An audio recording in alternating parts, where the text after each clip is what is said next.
மகளிர் சந்தோஷத்தை அனுபவிக்கின்றார்கள். நமக்கெல்லாம் பெருமையாக இருக்கின்றது. நம்முடைய மண்ணின் சொந்தக்காரர், நம்முடைய மண்ணுக்கு சொந்தக்காரர் நம்முடைய தலைவர் திருமதி சௌமியா அன்புமணி அவர்களுக்கு அனைவரின் சார்பாக பாராட்டுகளையும் நன்றிகளையும் தெரிவித்துக் கொள்கின்றோம். அருள் இருக்குது எப்போதோ களகட்ட காத்திருக்குது கூட்டம் சேர்ந்திருக்குது காத்தா கூட்ட நிக்குது அவ பாதம்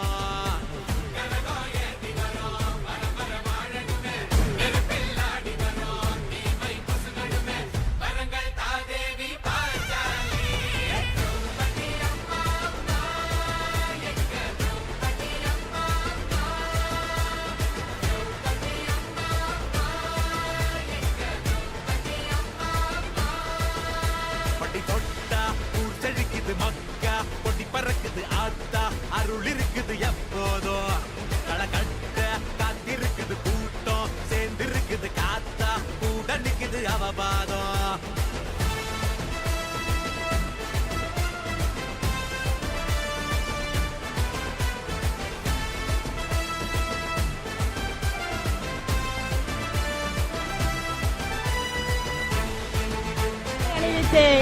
கௌரவம் செய்யப்படுகிறது. நம்முடைய தலைவர் அவர்களுடைய இளைய மகள் செல்வி சஞ்சுத்ரா அன்புமணி அவர்களுக்கு மாலை அணிவித்து மரியாதை செய்யப்படுகிறது. இந்த ஊருக்கு சொந்தக்காரர், தன்னுடைய பாட்டி வீடு, நம்மளாம் என்ன சொல்லுவோம் கிராமத்துல பாட்டி வீடு, பாட்டி வீட்டுக்கு அதிபர், தன்னுடைய அம்மா அவர்களின் சொந்த மண்,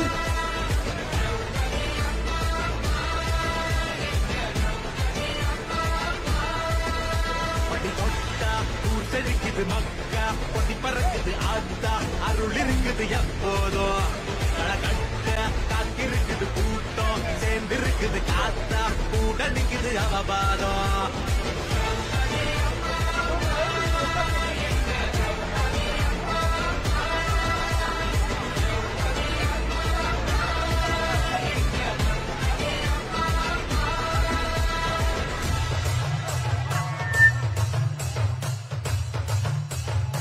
நமக்கெல்லாம் திரிசூலமாகிய நம்முடைய திரௌபதியின் திரிசூலத்தை இன்றைக்கு கையில் அன்பளிப்பாக கொடுத்திருக்கின்றார்கள் நம்முடைய கிராமத்து மக்கள்.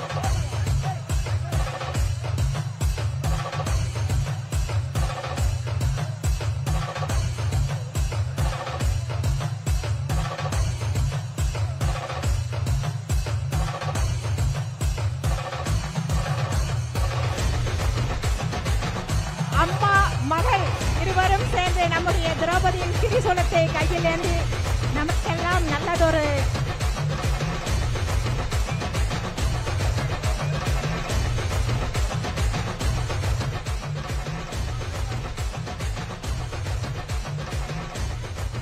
நம்முடைய திருமதி சௌமியா அன்புமணி அவர்களிடம் நமக்கெல்லாம் பாருங்க நல்ல திரிசூலம் எவ்வளவு நமக்கெல்லாம் பெருமையாக இருக்கிறது. நம்ம மாவட்டம் நமக்கு சொந்தக்காரர் நம்முடைய மகளோடு இன்றைக்கு திரிசூலத்தை கையில் ஏந்தி நமக்கெல்லாம் நல்லதொரு காட்சியை கொடுத்துக் கொண்டிருக்கிறார்கள். நம்முடைய கிராமத்தின் சார்பாகவும் செய்யார் சட்டமன்றத்தின் சார்பாகவும் நன்றியை தெரிவித்துக் கொள்கின்றோம். ராஜேந்திர சோழனுடைய பள்ளிப்படை நமக்கெல்லாம் இன்னும் சற்று நேரத்திலே நம்மிடம் உரையாற்ற இருக்கின்றார் நம்முடைய தலைவர் அவர்கள். மக்கா பொடி பறக்குது ஆத்தா அருள் இருக்குது எப்போதோ களகட்ட காத்திருக்குது கூட்டம். அனைவருக்கும் மாலை வணக்கம்னு சொல்லவே முடியாது, இரவு வணக்கம் தான் சொல்லணும். அவ்வளவு நேரமாக பொறுமையாக உட்கார்ந்து பார்த்து கொண்டிருக்கும் என்னுடைய அன்பு சொந்தங்களுக்கும் சகோதரிகளுக்கும் சகோதரர்களுக்கும் வணக்கம். இங்க உரிமை தமிழக மகளிர் உரிமை மீட்பு பயணம் இந்த நிகழ்ச்சி இங்கு பிரம்மதேசத்தில் செய்யாறு பகுதியில் மிக அழகாக பிரம்மாண்டமாக நடந்து கொண்டிருக்கிறது. இது ஒரு சின்ன அரங்கத்துல செய்யணும் அப்படின்னு சொல்லும் போது இல்ல, இது உங்க சொந்த ஊரு, இது மிகப்பெரிய திறந்த வெளி மைதானத்துல தான் செய்ய போறேன் அப்படின்னு இந்த பகுதியில் இருக்கிற அனைத்து பாட்டாளி மக்கள் கட்சி சொந்தங்களும் அன்பு சகோதரர் அவர்களும் எல்லாருமே சொன்னாங்க. அவங்க சொல்லிட்டு நாங்க திறந்தவெளி மைதானத்துல நிறைய பேர் வருவாங்க, ஏன்னா அவங்க ஊர் பொண்ணு. நான் என்னுடைய கிராமம் மேலப்பட்டு கிராமம், இங்க இருந்து 11 கிலோமீட்டர் பக்கத்துல தான் இருக்குது. இதே வெம்பாக்கம் எல்லாம் தாண்டி இந்த செய்யார் பகுதிக்கு எத்தனை முறை வந்திருப்பேன் என்று எனக்கே தெரியாது. சும்மா 10 முறை 20 முறை கையில விரல் விட்டுல என்ன சொல்ல முடியாது. ஏன்னா பிறந்ததிலிருந்து நான் இந்த கிராமத்துக்கு வந்து கொண்டிருக்கின்றேன். இந்த தமிழக மகளிர் உரிமை மீட்பு பயணம், இதில் சிங்கப்பெண்ணே எழுந்து வா என்ற முழக்கத்தோடு இந்த பயணத்தை இன்று துவங்கி இருக்கிறோம். இந்த மேடையில் இடிக்கு சிங்க பெண்களின் வீர விளையாட்டையும் ஆடல் நல்ல நடன நிகழ்ச்சிகளையும் பார்த்து எவ்வளவு பிரம்மாண்டமா பண்ணியிருந்தாங்க. ரொம்ப நல்லா பண்ணியிருந்தாங்க. ஒரு பாடலும் அதுல அர்த்தம் பொதிந்த நிறைய விஷயங்கள், பரதமாக இருக்கட்டும், அவர்கள் ஆடிய குழு நடனமாக இருக்கட்டும், வீர விளையாட்டாக இருக்கட்டும், அனைத்துமே ஒரு பெண்களுக்கு ஏற்ற விஷயம். அந்த காலத்துல என்ன சொல்லுவாங்கன்னா, சுதந்திர போராட்டம் பண்ணும் பொழுது பாடல் ஆடல் மூலமாக தான் அவர்களிடையே அந்த உணர்வை விதைத்தார்கள். ஏதாவது இந்தியா சுதந்திரம் அடையல அப்படின்னும் போது பாட்டு மூலமாகவும் நடனம் மூலமாக தான் அவர்களுக்கு அந்த உணர்வை விதைத்தார்கள். ஆனா இன்னைக்கு பெண்களுக்குடைய உரிமைகளை பெற்றுத்தர அந்த மாதிரி பாடல் மூலமாகவும் ஆடல் மூலமாகவும் வீர கலைகள் மூலமாகவும் அந்த நிகழ்ச்சிகளை நடத்தி அவங்களுக்கு அந்த உணர்வை கொண்டு வந்திருக்கிறார்கள்.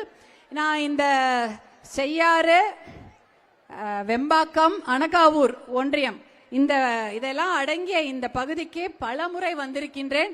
நாங்க சென்னையில வண்டி ஏறி உட்காருவோம், கிராமத்துக்கு வரணும்னு. வண்டியில ஏறி உட்காந்து பூந்தமல்லி வழியா வருவோம். வந்தோடனே எனக்கு அந்த காஞ்சிபுரம் வந்தோடனே எனக்கு ரொம்ப மகிழ்ச்சி ஆயிடும். ஐயோ, காஞ்சிபுரம் வந்துட்டோம், நம்ம இன்னும் கொஞ்ச நேரத்துல நம்ம கிராமத்துக்கு போயிட போறோம் அப்படின்னு ரொம்ப சந்தோஷமா இருப்பேன். ஏன்னா இன்னும் கொஞ்ச நேரத்துல கிராமத்துக்கு போனா அங்க எங்க தாத்தா, எங்க பாட்டி, எங்க பெரியம்மா, எங்க பெரியப்பாங்க, எங்க அண்ணன், எங்க அக்காங்க இருப்பாங்க. அக்காங்க கல்யாணம் ஆயிட்டா கொஞ்சம் லேட்டா வருவாங்க. ஆனா கல்யாணம் திருமணம் ஆகாத அக்காங்க இருப்பாங்க, அண்ணிங்க இருப்பாங்க, அண்ணன் பசங்க, அக்கா பசங்க, அவ்வளவு பேர் இருப்பாங்க. அவங்க சொன்னாங்க, இப்ப பேசினதுல 2-3 பேர் எங்க அண்ணி தான் பேசினாங்க. அவங்க சொன்னாங்க நாங்க 40 பேர் 50 பேர்னு. அவ்வளோ பெரிய குடும்பம். அத்தனை பேரும் அங்க இருப்பாங்க. எனக்கு சந்தோஷமா இருக்கும், எப்படா கிராமத்துக்கு போவோம். அந்த வெம்பாக்கம் தாண்டி ஐயங்கார்குளம், அப்துல்லாபுரம், பெருங்கட்டூர் வந்தவனே இன்னும் சந்தோஷமாயிடும். பெருங்கட்டூர் வந்தவனே, பெருங்கட்டூர் வந்து உடனே திரும்பினா எங்க கிராமம் வந்துடும். அந்த தர கிணறுலாம் அப்படியே இருக்கும். உள்ள நுழையும் பொழுதே ஒரு குட்டி திரௌபதி அம்மன் கோவில் இருக்கும், ஒரு கை பம்ப் இருக்கும். அந்த காலத்துல எல்லாம் அடி பம்பு சொல்லுவாங்க, கை பம்ப் இருக்கும். அதுக்கப்புறம் ஒரு பள்ளிக்கூடம், சின்ன பள்ளிக்கூடம் இருக்கும். அதை தாண்டி இந்த பக்கம் ஏரிக்கார மாதிரி இருக்கும், அந்த பக்கம் வயல்வெளிகள் இருக்கும். நடுவுல ஒரு தெருதான் வீடு, ஒரு குட்டி பிள்ளையார் கோவில். இதுதான் எங்களுடைய கிராமம். இந்த கிராமத்துக்கு நாங்க பல முறை நான் வந்திருக்கிறேன். பொங்கலுக்கு மட்டும்தான் வருவேன் அப்படின்லாம் சொல்ல முடியாது. பொங்கலுக்கு வருவேன். இப்ப நீங்க பாத்தீங்க பேசும்போது, பொங்கலுக்கு மட்டும்தான் நான் வந்து போவேன்ல. எல்லா நிகழ்ச்சி, கல்யாணத்துக்கும் வருவோம், கும்பாபிஷேகம் இல்ல கோவில் நிகழ்ச்சி. அப்ப பாரத கூத்துன்னு வைப்பாங்க. பாரத கூத்துன்னா எவ்வளவு நாள் நடக்கும்? 18 நாள். 18 நாள் நடக்கும் அந்த பாரத கூத்து. அதுக்கெல்லாம எங்க அப்பா கூட்டிட்டு வருவாங்க தெருக்கூத்து பார்ப்பதற்காகவும். அங்க இப்ப எங்க தாத்தா பாட்டிக்கு உடம்பு சரியில்லைன்னா உடனே நாங்க மேலப்பட்டு கிராமத்துக்கு வந்துருவோம். வந்து பாட்டியோ தாத்தாவையோ அந்த காஞ்சிபுரம் பக்கத்துல இருக்க மருத்துவமனை கூட்டிட்டு போவோம். ஆனா சில சமயம் பாத்தீங்கன்னா உடம்பு சரியில்லாதவங்க எல்லாருமே சென்னைக்கு தான் அப்பெல்லாம் வருவாங்க. அதுவும் நாங்க இருந்தது திருவல்லிக்கேணி வீடு. அந்த திருவல்லிக்கேணி பஸ் ஸ்டாப்ல மேலப்பட்டு கிராமத்துல இருந்து யார் இறங்கினாலும் உடனே எங்க அப்பா போய் கூட்டின்னு வந்துருவாரு. வீட்டுல எங்க அம்மா எல்லாம் தயாரா வச்சிருப்பாங்க. அவங்களுக்கு மருத்துவமனை போறதுக்கு உணவு, டிஃபன் கேரியர், கூட வரவங்களுக்கு சாப்பாடு எல்லாமே அம்மா பண்ணி வச்சிருப்பாங்க. அந்த மாதிரி ஒரு தொடர்பு இருந்தது. கிராமத்துக்கும் செய்யாருக்கும் சென்னைக்குமான அந்த தொடர்பு ரொம்ப வருஷம் அப்படியே தான் இருந்தது. இன்னைக்கும் அப்படியே தான் இருக்கு. செய்யாறுல இருந்து யார் வந்தாலும் சென்னைக்கு வந்தாலும் எங்க வீடுங்களுக்கு வந்துட்டு கல்யாண பத்திரிகை கொடுப்பதோ இல்ல ஏதாவது விசேஷங்களுக்கு வருவது வந்து கொண்டுதான் இருப்பாங்க. அந்த அளவுக்கு ஒரு மிகப்பெரிய தொடர்பு இருந்தது. அதனால அப்பெல்லாம் கேட்பேன் நான், ஏன் மருத்துவமனை ஊர்ல இருக்காதா, கிராமத்துல கிடையாதா, ஏன் சென்னைக்கு எல்லாரும் வராங்க, பாவமா இருக்கே அப்படின்னு இருக்கும். ஆனா பாத்தீங்கன்னா இன்னி வரைக்கும் அப்படியே தான் இருக்கு. பக்கத்துல மருத்துவமனை இருக்கிறதா? மருத்துவமனை இல்ல. வேற ஏதாவது பெரிய மருத்துவ கல்லூரி ஏதாவது உடம்பு சரியில்லைன்னா எங்க போனோம்? சென்னைக்கு தான் போனோம் திருப்பியும். எப்போ நான் சொல்றது, நான் வந்து ஒரு 5 வயசு 6 வயசு அப்படின்னு சொல்றேன்னா எனக்கே இன்னைக்கு 50 வயசுக்கு மேல ஆகுது. 50 வருடமாக செய்யார் பகுதிக்கு, விவசாய பகுதிக்கு எதுவுமே யாருமே செய்யவே இல்லையா? ஒரு மருத்துவமனை. ஆனா நான் உங்க வீட்டு பொண்ணுன்னா என்னுடைய கணவர் மருத்துவர் அன்புமணி யாரு உங்களுக்கு? யாருமா? மாப்பிள்ள. ஆனா உங்க ஊர் மாப்பிள்ள உங்க ஊருக்கு அவசர தேவைக்கு ஒரு வண்டி அனுப்பியிருக்காரு. அது என்ன வண்டி? 108 ஆம்புலன்ஸ். முன்னாடி அந்த மாதிரி 108 ஆம்புலன்ஸ் இருந்ததா? கிடையவே கிடையாது. உங்களுக்கு உடம்பு சரியில்லை, இல்ல குழந்தை பிரசவ வலி அப்படின்னா என்ன பண்ணுவீங்க? கிராமத்துல யாருக்கு போன் போடுவீங்க? யாருக்காவது போடணும். மாட்டு வண்டி, டிராக்டர், இல்லடா சைக்கிள்ல கூட பின்னாடி உட்கார வச்சு எப்படியாவது கூட்டிட்டு போவாங்க ஆஸ்பத்திரிக்கு. அதானம்மா? வயிற்று வலி வந்தாலும் சரி, பிரசவ வலி வந்தாலும் சரி, அடிபட்டாலும் சரி, குழந்தைங்களுக்கு உடம்பு சரியில்லைனாலும் சரி, வண்டிலாம் கிடையாது. ஆனா மருத்துவமனையே இங்க இல்ல. ஆனா உங்க ஊர் மாப்பிள்ளையான மருத்துவர் அன்புமணி மட்டும் 15 வருடங்களுக்கு முன்னால் 2005 உங்களுக்காக, 15 வருஷமா 20 வருஷமே ஆயிடுச்சு, உங்களுக்காக 108 ஆம்புலன்ஸ் என்ற வண்டியை டெல்லியில இருந்து 1350 வண்டி இந்த தமிழ்நாடுக்கு அனுப்பி இருக்கிறார். ஒரு கிராமத்துக்கும் வருதா இல்லையா? போன் பண்ணா ஒரு 10 நிமிஷத்துல வந்துரும், இல்ல அரை மணி நேரத்துல வந்துரும். எதற்காக அந்த வண்டியை உங்களுக்காக அனுப்பினார்? ஏன்னா அவரும் ஒரு விவசாயியோட மகன் தான், அவரும் ஒரு கிராமத்தை சேர்ந்த ஒரு மனிதர், அது மருத்துவம் படித்த ஒரு டாக்டர். அவருக்கு தெரியும் எவ்வளவு முக்கியம், ஒரு குழந்தையின் உயிரும் எவ்வளவு முக்கியம், ஒரு பிள்ளை பெற்றுக்கொள்கிற அந்த தாய்மார்களின் உயிர் எவ்வளவு முக்கியம். பிள்ளை பேர்ல எத்தனையோ அம்மாங்க கூட ஏதாவது ஆயிடும் இல்லையா? ஆம்புலன்ஸ் இல்லைன்னா என்ன ஆகும் யோசிச்சு பாருங்க. குழந்தை நல்லபடியா பிறக்குதா, அந்த தாய்மார்கள் உயிரோட இருக்காங்களா அப்படின்றதே பெரிய கவலையா இருக்கும். ஆனா இந்த 108 ஆம்புலன்ஸ் மருத்துவ மனை கூட இல்லைனாலும் பரவாயில்ல, உங்களுக்காக அனுப்பி வைக்கப்பட்டதா.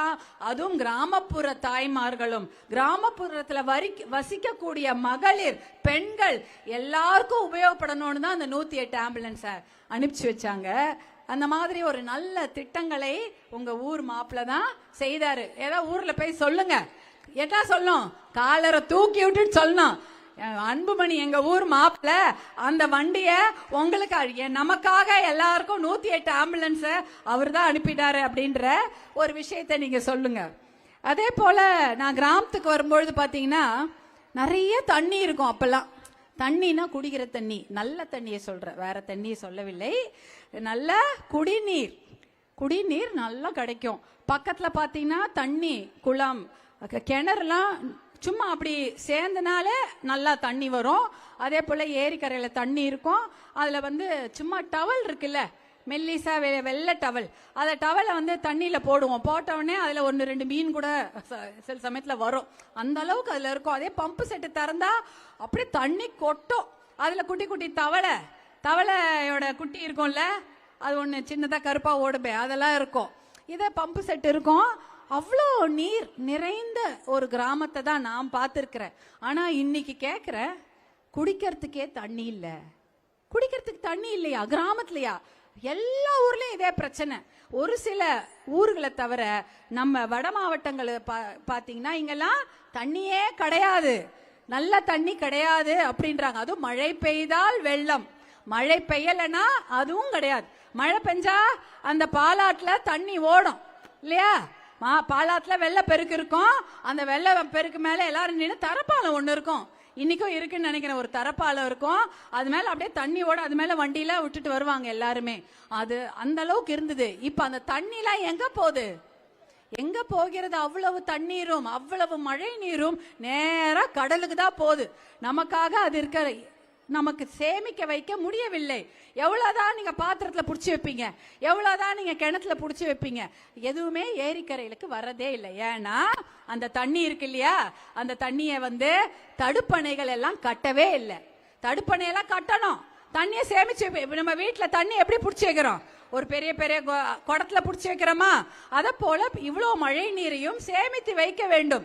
பாலாறு, அப்புறம் தென்பெண்ணை ஆறு, செய்யாறு, இதெல்லாம் இணைச்சா தண்ணி நல்லா வரும், விவசாயம் நல்லா இருக்கும். அந்த காலத்துல எனக்கு நல்லா ஞாபகம் இருக்கு. விவசாய பூமி தானே இது செய்யாறு. என்ன விளைவிக்கிறோமா நம்ம? நெல்லு தான் விளைவிக்கிறோம். வேர்க்கல்ல போடுறீங்களா? என்ன மறந்துட்டீங்க? எனக்கே ஞாபகம் இருக்குது. எனக்கு சின்ன வயசுல நான் இந்த பகுதியில என்னுடைய அண்ணன்களோடும் என்னுடைய அக்கா தங்கச்சிங்களோட, நாங்க தங்கச்சி சொல்ல முடியாது ஏன்னா நான் தான் கடைசி, அதனால எங்க அண்ணன்கள்லாம் இருப்பாங்க, அவங்களோட நாங்க தண்ணியில வயல்வெளியில போகும்போது அந்த வேர்க்கடலை இருக்கும், வேர்க்கடலை செடி இருக்கும். அந்த செடி என்ன பண்ணுவாங்க, அப்படியே மண்ணிலிருந்து வேரோட புடுங்கிடுவாங்க. அதுவும் அது பார்த்து புடுங்குவாங்க. ஏன்னா அந்த மண்ணிலேருந்து அது எடுக்கும்பொழுது உள்ள கீழே பிஞ்சு வேர்க்கடலை இருக்கும், பிஞ்சா இருக்கும். என்ன கலர்ல இருக்கும்? வெள்ளையா வெளிர் ரோஸ் கலர்ல இருக்கும்ல, வேர்க்கடலை இருக்கிற மாதிரி வெளிர் ரோஸ் கலர்ல இருக்கும். அதை அப்படியே பறிச்சு நமக்கு அலசி கொடுப்பாங்க. அந்த தண்ணி இருக்கு இல்லையா, அந்த பம்பு செட்ல ஓடுற தண்ணியில அலசி கொடுத்தவொடனே அப்படியே அப்படியே செடி அந்த கையில பிடிச்சிட்டு கடிச்சு கடிச்சு சாப்பிடுவோம். நல்லா இருக்கும் அது சாப்பிட்றதுக்கு.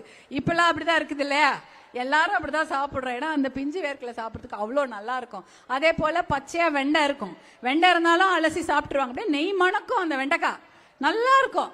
இன்னைக்கெல்லாம் அந்த வெண்டைக்காய் வாசனை எல்லாம் கிடையாது.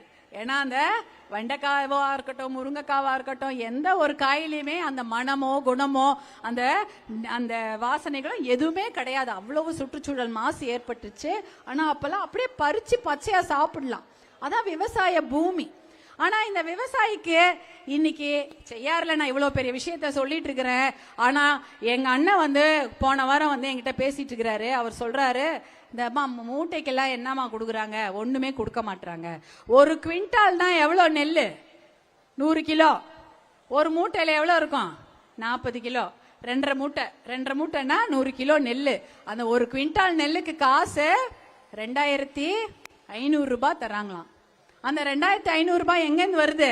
2150 ரூபாய் கிட்ட, 2369 ரூபாய் டெல்லியில இருந்து கொடுக்கறாங்க.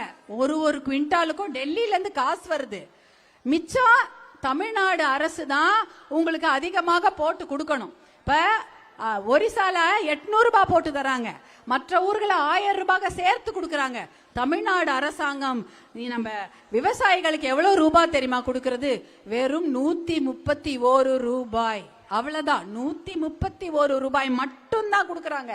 மிச்சம் 2369 ரூபாயும் டெல்லியில இருந்து தான் வருகிறது.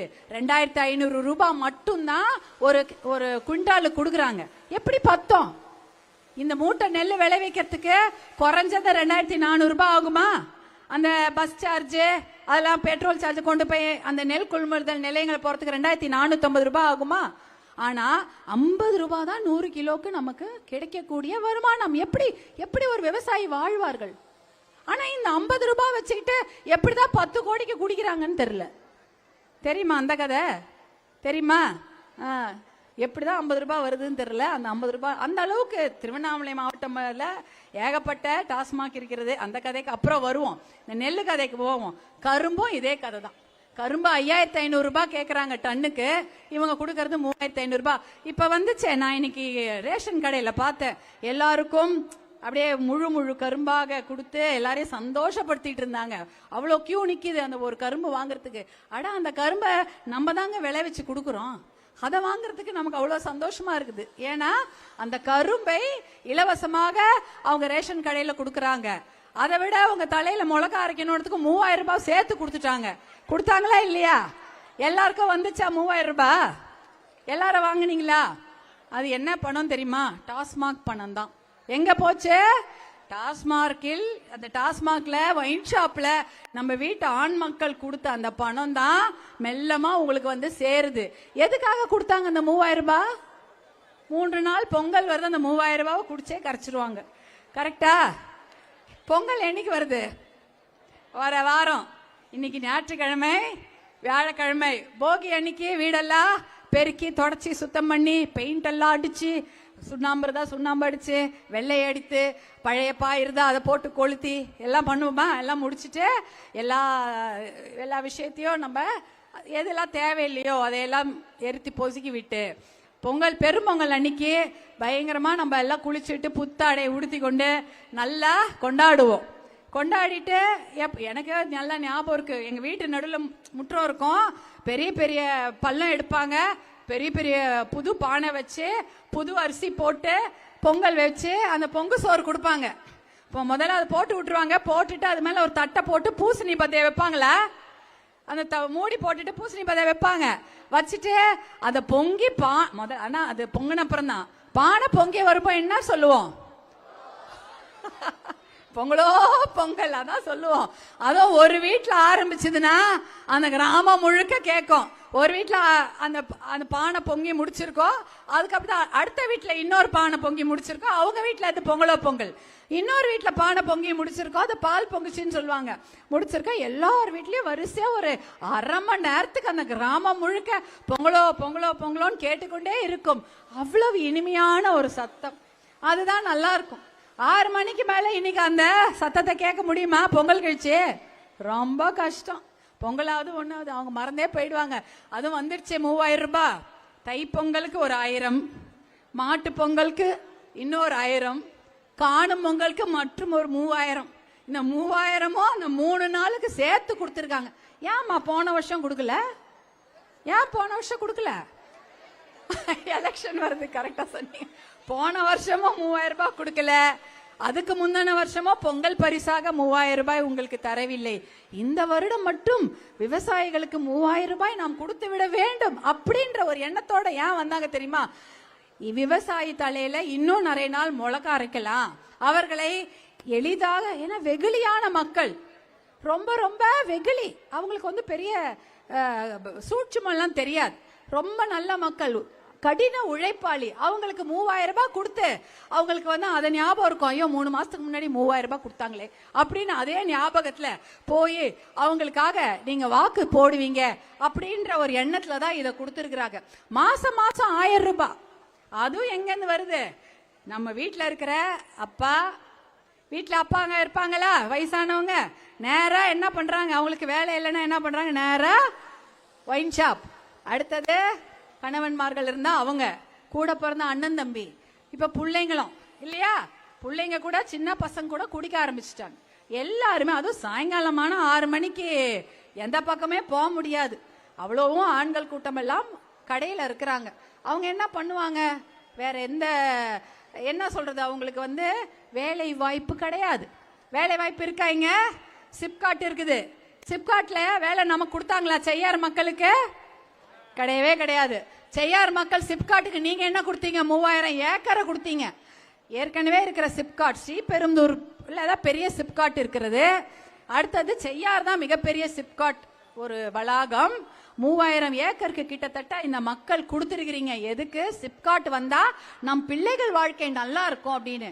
ஆனா செய்யார் பகுதியில் வசிக்கும் ஒரே ஒரு படித்த இளைஞர் கூட இங்க ஒழுங்கா வேலை கொடுக்கவே இல்லை தெரியுமா? 10% வேலை கூட சிப்காட்ல கிடையாது. அப்படியே கொடுத்தாலும் பெருக்கிறது, துடைக்கிறது, ஏதாவது ஒரு வேலை. எப்ப பார்த்தாலும் யாரா வந்து வீட்டுக்கு, எனக்கு நல்ல ஞாபகம் இருக்கு, வீட்டுக்கு சிப்காட் வந்தோடனே சிப்காட்ல வேலை வேணும், சிப்காட்ல வேலை வேணும்னு ஒரு 1000 பேர் வந்து நிற்பாங்க. ஆனா அவர்களுக்கெல்லாம் வேலையே கொடுக்க மனமில்லை.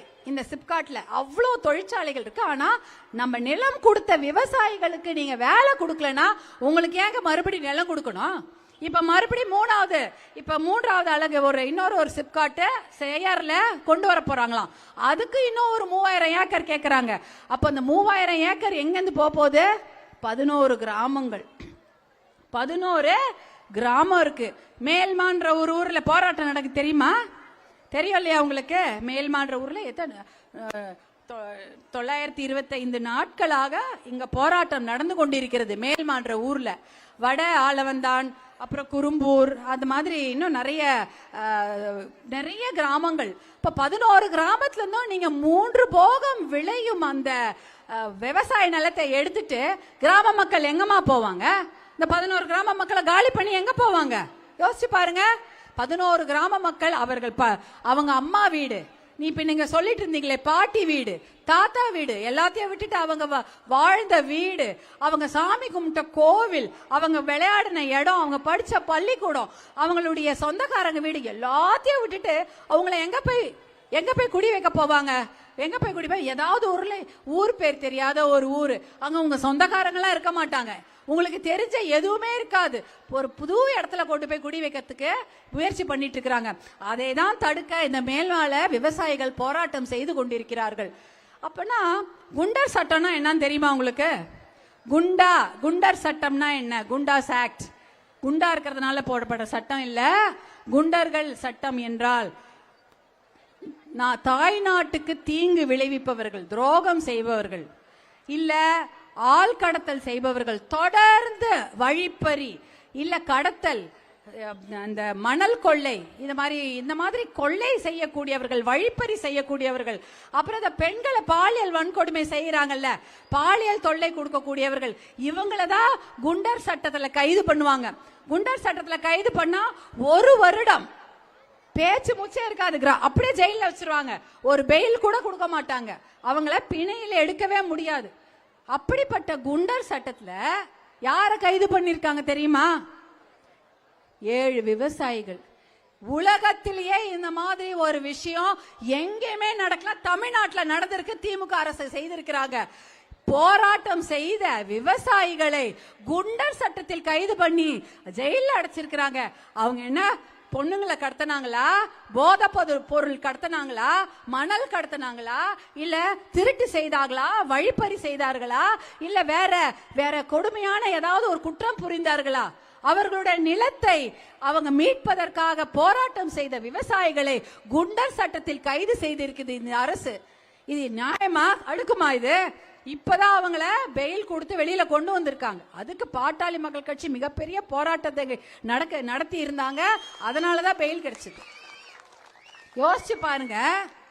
இதையெல்லாம் செஞ்சுட்டு உங்களுக்கு ஒரு 1000 ரூபாய் கொடுத்துருவாங்க. இந்த தப்பெல்லாம் செஞ்சுட்டு ஒரு 3000 ரூபாய் கொடுத்து அந்த தப்பெல்லாம் மறைக்க பார்ப்பாங்க. கிட்டத்தட்ட 250 டாஸ்மாக் கடை எங்க திறந்து வச்சிருக்காங்க. நீங்க மட்டும் இவங்க 1000 ரூபாய் கொடுக்குறாங்களே, 500 ரூபாய் கொடுக்குறாங்களே, 3000 ரூபாய் கொடுத்துட்டாங்களே அப்படின்னு எண்ணி அவங்களுக்கே நீங்க மறுபடி ஓட்டு போட்டீங்கன்னா இதை விட அதிகமாக ஒயின் ஷாப்புகளை திறந்து வைத்து நம் பிள்ளைகளை குடிகாரர்கள் ஆக்குவதா அவங்களுடைய ஒரே நோக்கம். அதுக்கு நீங்க ஒத்துக்கலாமா? நீங்க ஒத்துக்கவே கூடாது. ஏனென்றால் இது ரொம்ப தவறான ஒரு விஷயம் இல்லையாமா? ஒயின் ஷாப்பை திறந்து வச்சு படிக்கிற பிள்ளைங்களை குடிக்க வைக்கிறதா பெரிய அரசாங்கத்துடைய நோக்கம். அதை தான் செய்து கொண்டிருக்கிறார்கள்.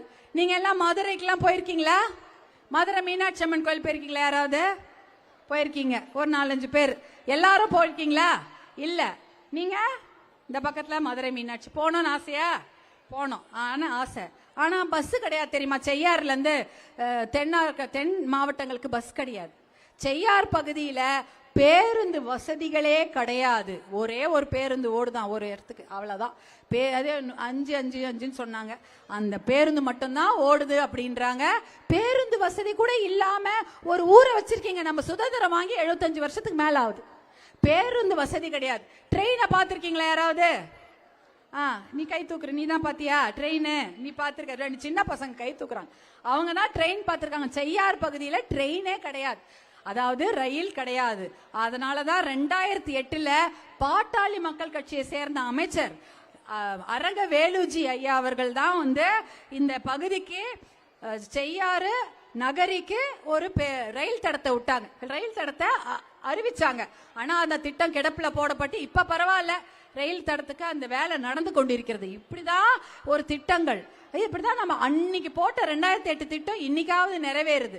ஆனா இந்த அரசாங்கத்துல வைன் ஷாப்பை திறந்து விடுறதும் 30 கோடிக்கு உங்களை குடிக்க வைக்கிறதா அவங்க டார்கெட்டே, வேற எதுவுமே கிடையாது. இப்ப தெருக்கூத்து பாத்திருந்தீங்கல்ல, தெருக்கூத்துல என்ன நடக்கும்? அர்ஜுனன் தபசு பாத்திருக்கீங்களா? அந்த மரத்துல எல்லாம் ஏறுவாங்க. அடுத்தது துரியோதனன் வதம். அந்த தரையில பெரிய சிற்பத்தை கட்டி வச்சிருப்பாங்க. அந்த சிற்பத்துல அதை போய் எல்லாரும் அதை அடிச்சு அதை கொல்ற மாதிரி எல்லாம் காட்டுவாங்க. அதற்கப்புறம் அந்த சிற்பத்தை அந்த தெருக்கூத்துல அந்த காந்தாரி அம்மா அழுதுகிட்டே போவாங்க ஊர் முழுக்க. இப்படிதான் நடந்து கொண்டிருக்கிறது. இதே மாதிரிதான் அந்த அரக்கனை அழிக்க வேண்டும். எந்த அரக்கன்? மது அரக்கன், குடி என்ற அரக்கனை இதே மாதிரி வதம் செய்ய வேண்டும். அப்படி செய்தாதான் இன்னைக்கு நம்ம பிள்ளைகளை நாம் காப்பாற்ற முடியும். இல்லனா அந்த அரக்கனை வதம் செய்ய யாரு ஒரே ஒருத்தர் இவங்க கிட்ட உறுதி அளிச்சிருக்கிறாரு? ஒரே ஒரு அண்ணன் மட்டும்தான் அதை உறுதி அளித்திருக்கிறார். இந்த மது என்ற அரக்கனையும் போதை என்ற அரக்கனையும் தமிழ்நாட்டை விட்டு ஒழித்து கட்டுவேன் என்று சொன்ன ஒரே அன்பு தலைவர் உங்களுடைய அன்பு அண்ணன் அன்புமணி அவர்கள் தான். வேற யாருமே தைரியமா சொல்லவே முடியாது. ஏன்னா நல்லா தெரியும், ஏன்னா பாதிக்கப்படுவது முழுக்க விவசாய குடும்பங்கள் தான். அத்தனை விவசாயியோட குடும்பத்திலையும் அந்த விவசாயியோடைய மக்கள்லாம் வந்து பாத்தீங்கன்னா அவ்வளோ பெரிய குடிப்பழக்கத்துக்கு அடிமையாகி, போதை பழக்கத்துக்கு வேற அடிமையாகி இன்னைக்கு பெண்கள்லாம் அவ்வளோ கஷ்டப்படுறாங்க. ஏமா கஷ்டப்படுறாங்களா இல்லையா? ஆமா தானே? எப்படி வந்து காசு வருது? இந்த 3000 ரூபாவும் இருக்க போறது இல்ல, பொங்கல்லே முடிஞ்சிடும். 1000 ரூபாய் கொடுத்தாங்க, அதுவும் செலவாயிடுச்சு. அப்ப என்ன பண்ணுவீங்க? வீட்டுல இருக்கிற அண்டா, வீட்டுல இருக்கிற ஏதாவது பாத்திரம், அப்புறம் கழுத்துல என்ன போட்டிருப்பீங்க? ஒரு 2 கிராம் தாலி இருக்குமா? 1/2 பவுன் தாலியா இருந்தாலும் சரி, வேற ஏதாவது பொண்டாட்டி தாலியும் அடகு கடைக்கு போகும், அம்மாவோட தாலியும் அடகு கடைக்கு போகும். இதுதான் நடக்கும். இதுதான் வந்து மிகப்பெரிய கொடுமை. ஏன் தெரியுமா? எங்க பார்த்தாலும் மதுக்கடைகளை திறந்து விட்டுட்டாங்க. வேற எந்த ஒரு நல்ல திட்டத்தையுமே அவர்கள் கொடுக்கவே இல்லை. அதனாலதான் சொல்றேன், உங்களுக்கு மதுக்கடை வேணுமா? ஒயின் ஷாப் மூடணும் தானே? எதுவுமே தேவையில்லை. மக்களுக்கு நல்ல படிப்பு வேணும். படிப்பு வேணுமா இல்லையா? அவங்களுக்கு நல்ல காலேஜ் வேணும், அவங்களுக்கு நல்ல வேலை வேணும். இப்ப சிப்காட்டா இருக்கட்டும், எல்லாமே வந்து அங்க நல்ல வேலை வேணும் என்பதுதான் நம்மளுடைய ஒரே குறிக்கோள். இதை கொண்டு வந்து மக்களிடையே மக்களுடைய நல்ல வாழ்க்கைக்காக நான் இந்த நல்ல நல்ல திட்டங்களை கொண்டு வருவேன் என்று கூறி வருபவர் மருத்துவர் அன்புமணி தான். அவர்கள் பின்னால் சகோதரிகளாக நீங்கள் எல்லோரும் இருக்க வேண்டும். கண்டிப்பா இருப்பீங்களாமா? இந்த விஷயத்தை ஊர்ல போய் சொல்லுவீங்களா? கண்டிப்பா சொல்லுங்க. ஏன்னா உங்களுடைய அண்ணன் அன்புமணி தான் இத்தனை நல்ல விஷயங்களையும் கொண்டு வந்து சேர்ந்திருக்கிறாரு. அதே போல கிராமப்புறத்தில் இருக்கிற ஆஸ்பத்திரியிலாம் ஒரு முறை பயன்படுத்தி தூக்கி எறியக்கூடிய ஊசி எல்லாம் அவர் தான் கொண்டு வந்தார். எப்படி 108 ஆம்புலன்ஸை கொண்டு வந்தாரோ அதே போல கிராமப்புற பெண்களுக்கு வந்து தரமான ஒரு சிகிச்சை வேணும். இல்லனா ஒரு ஊசியை 9 பேர் இல்ல 50 பேருக்கு போடுவாங்க. இப்ப ஒரு ஊசியை ஒருத்தருக்கு போட்டு தூக்கி போட்டுறாங்க. இந்த நல்ல திட்டத்தை கொண்டு வந்தது யார்? உங்களுடைய அண்ணன் அன்புமணி தான். அவர் வந்து உங்களுக்காக தான் இருக்கணும்னு நினைக்கிறார். ஐயோ, கிராமப்புற மக்களுக்காகவும் இந்த பெண்களுக்காகவும் இந்த குழந்தைகளுக்காகவும் தான் நான் இருக்க வேண்டும் என்று நினைக்கின்றார். நீங்களும் அவருடைய சகோதரிகளாக, அவர் உங்க வீட்டு பிள்ளையாக தான் இருக்கிறார். நானும் உங்க வீட்டு பெண்ணாதான் இன்னைக்கு பேசிட்டு இருக்கிறேன். உங்க வீட்டு பெண்ணாதான் நான் என்னைக்கும் இருப்பேன். அதனால மருத்துவர் அன்புமணி பின்னால் நீங்கள் அனைவரும் ஒற்றுமையாக இருக்க வேண்டும். இந்த தேர்தலில் உங்களுடைய உறுதியை நீங்க காட்டணும். 1000 ரூபாய் கொடுத்து 3000 ரூபாயும் கொடுத்து 1000 ரூபாயும் கொடுத்து உங்களை ஏமாற்ற நினைப்பவர்களுக்கு நல்ல பாடத்தை நீங்கள் புகட்ட வேண்டும் என்று கூறிக்கொண்டு இவ்வளவு அருமையான நிகழ்ச்சியை ஏற்பாடு செய்த அனைத்து சகோதரிகளுக்கும் சகோதரர்களுக்கும், இந்த மேடையில் நின்று கொண்டிருக்கும் அனைத்து சகோதரிகள் எல்லாம் இருக்காங்க. அதே சமயம் இந்த மேடைக்கு முன்னால் அமர்ந்திருக்கக்கூடிய அத்தனை சகோதரிகள் இருக்காங்க. வெளியூர்ல இருந்தெல்லாம் வந்திருந்தாங்க. இந்த நிகழ்ச்சியை நல்லபடியாக நடத்தணும், கிராமத்துக்கெல்லாம் வந்து உங்ககிட்ட பேசி உங்களெல்லாம் இங்க கூட்டு வந்திருக்காங்க. நீங்களும் இந்த குளிர பொருட்படுத்தாம இவ்வளவு பேர் இவ்வளவு நேரம் உட்கார்ந்து கேட்டு நீங்க பத்திரமா நீங்க வீட்டுக்கு போனோம். அதான் எனக்கு வேண்டியது. உங்கள் அனைவரையும் மீண்டும் ஒரு முறை பார்த்ததில் மிகுந்த மிகுந்த மகிழ்ச்சி. அவ்வளோ சந்தோஷம். வர வழி முழுக்க 2 மணி நேரம் நிக்க வச்சு எனக்கு மாலை போட்டு சால்வை போட்டு எனக்கு வரவேற்பு கொடுத்து ஆரத்தி கொடுத்து என்னை வரவேற்ற அன்பு தாய்மார்களுக்கும் என்னுடைய அன்பு தங்கச்சிங்களுக்கும் என்னுடைய மனமார்ந்த நன்றியை தெரிவித்துக் கொள்கின்றேன். உங்கள் அண்ணன் அன்புமணி உங்களோடு தான் இருக்கிறார். நானும் உங்கள் வீட்டு பெண்ணாக உங்களோடு இருக்கிறேன். நீங்கள் அனைவரும் அண்ணன் அன்புமணி பின்னால் உறுதுணையோடு ஒற்றுமையாக இருக்க வேண்டும் என்று அன்போடு கேட்டு விடைபெறுகிறேன். நன்றி, வணக்கம்.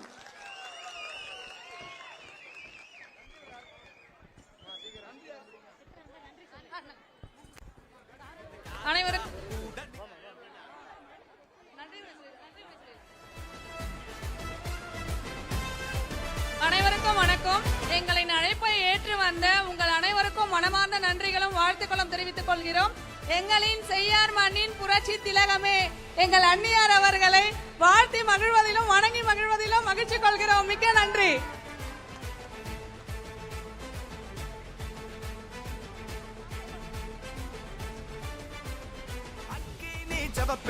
கொற்றவையே அஞ்சாது எப்போதும் போர்க்கு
ஆத்தா அருள் இருக்குது எப்போதும் களகட்ட காத்திருக்குது கூட்டம் சேர்ந்திருக்குது காத்தா கூட நிக்குது அவ பாதம்